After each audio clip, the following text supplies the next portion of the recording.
this is Chris Bentson, and it's time for another Resource Minute.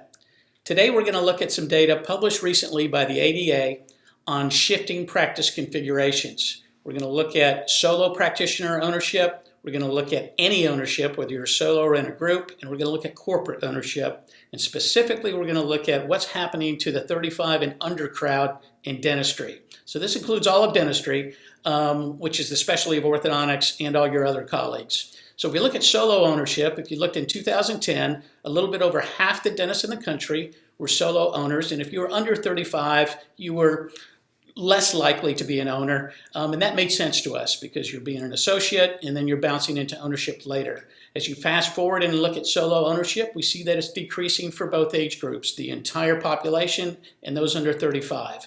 That's not too surprising because we think corporate dentistry is driving some of that. But if we look at all of ownership, whether you're a solo owner or a fractional owner vis-a-vis a partnership, what's happening? Well, we've been a cottage industry for a long time. And so in 2005, 85% of the dentists in the country owned something, whether they were a solo ownership or in a partnership. If you were under 35, you were less likely to be an owner by about half. And again, that makes sense to us. But over the next 12 years, from 2005, look what happened. Yes, ownership went down for the entire population of dentists, just slightly though, by 6%. But if you are under 35, you moved from 44% in 2005 to 28%, a huge shift. Why is that occurring? We think corporate dentistry is driving most of this. And we call them DSOs, dental service organizations. But if you look at it just a few years ago, 7.5% of all dentists were associated with a corporate entity. But if you were under 35, you were twice as likely to be affiliated with one.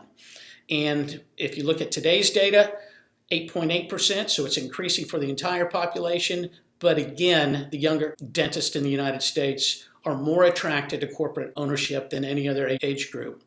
So we want to take a look at this. We'll be monitoring this. It's interesting data. We thought you'd want to know, and that's the Resource Minute.